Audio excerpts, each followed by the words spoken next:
Good evening, I'm Sonia Kaliselvam and this is Kini News. PAS is allegedly raising funds to help Siti Mastura Muhammad pay damages to DAP.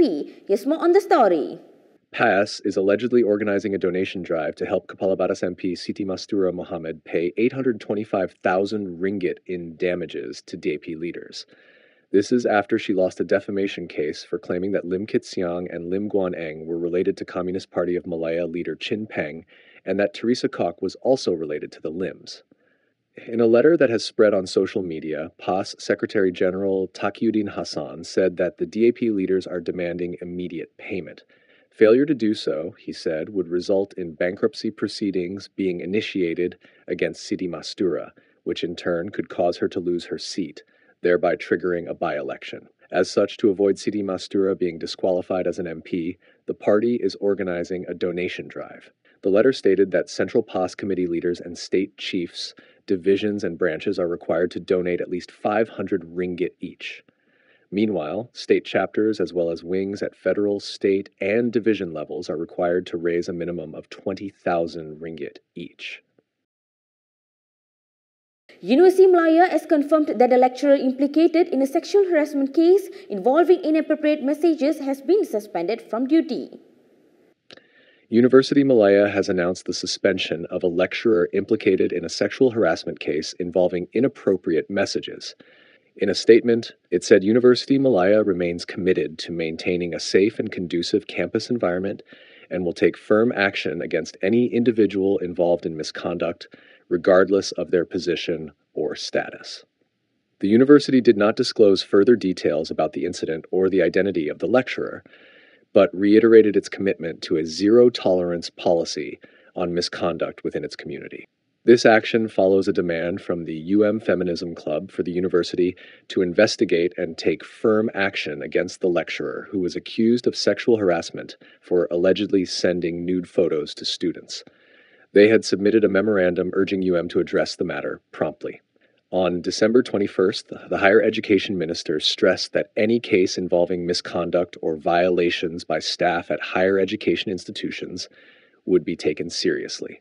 Earlier, on December 18th, announced that it was investigating the allegations that a lecturer had sent nude photos to multiple students. Zahid Hamidi has told BN to not score own goals and resolve any disputes internally and amicably. He said this during the opening of the Negeri Sembilan BN convention yesterday. BN Chief Ahmad Zahid Hamidi has called on his coalition members to work better as a team. He stated that they should discuss matters internally if they are unhappy about any issue. The Star quoted him as saying that MCA and MIC have remained their most loyal allies, and if there are differing opinions, they should be expressed internally rather than through public statements. Using football as an example, Zahid said that in a team the most important thing is to avoid scoring an own goal, and that every player has a role to play. He pointed out that this happened in the 15th general election, and they all saw the outcome. He also said that BN can only regain dominance if it remains part of the unity government. He stressed that loyalty is important, saying that they should avoid betraying the party or jumping ship, as political stability is needed to continue serving the people effectively and to come back stronger. Stephen Sim was in the headlines today over his aid for a family that were forced to live in their car. Sewa rumah setiap bulan RM600 saya bayar setahun. Jaga anak baik-baik, jaga isteri baik-baik. Okey. Ini sikit saya bagi 2,000 untuk supaya jaga anak-anak bawa makan sikit. Sementara dapat gaji RM2,000. Sebenarnya dapat balas baik-baik. Okey. Terima kasih. A couple and their 5 children, who had been living in a car, were able to find relief after receiving assistance from Human Resources Minister Stephen Sim. The family had been forced into this difficult situation after being deceived by their landlord. In a post on Facebook, Sim said the father, Hilmi, had moved from Kelantan to Penang in search of better opportunities. He said Hilmi found work as a lorry driver and hoped to reunite his family with him. However, they were cheated and evicted by their landlord despite paying the rental deposit. While living out of the car, Hilmi was eventually forced to quit his job as a lorry driver. Undeterred, he continued using the car to work for Lalamove. Sim shared that the family's circumstances were so dire that 2 of the children had to drop out of school.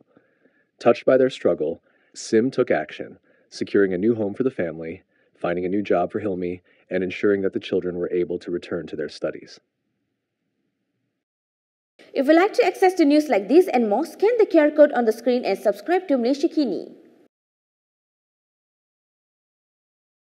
The court has dismissed Hana Yo's defamation suit against Musa Hassan.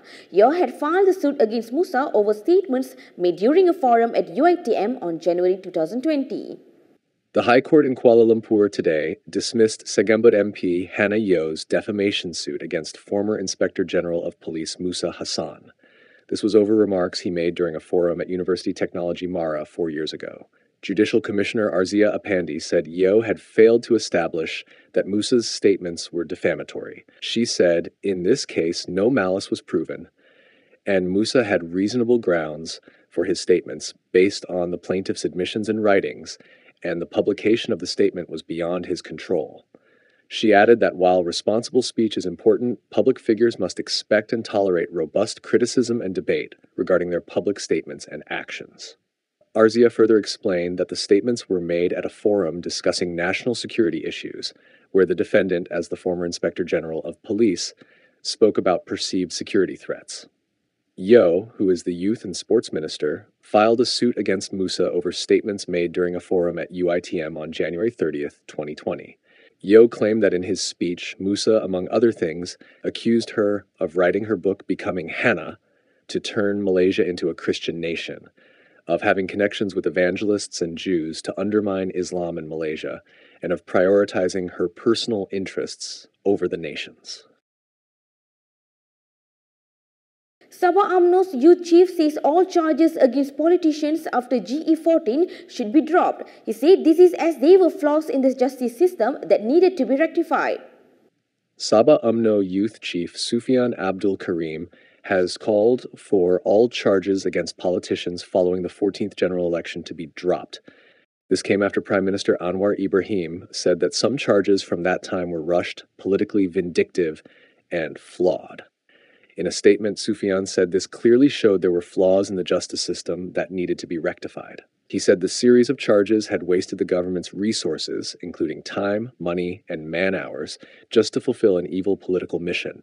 He added that, by withdrawing the charges, Malaysia can fix the image of its justice system on the international stage. Anwar's remarks about flawed prosecution came in the wake of criticism over Rasma Mansour's acquittal on money laundering charges.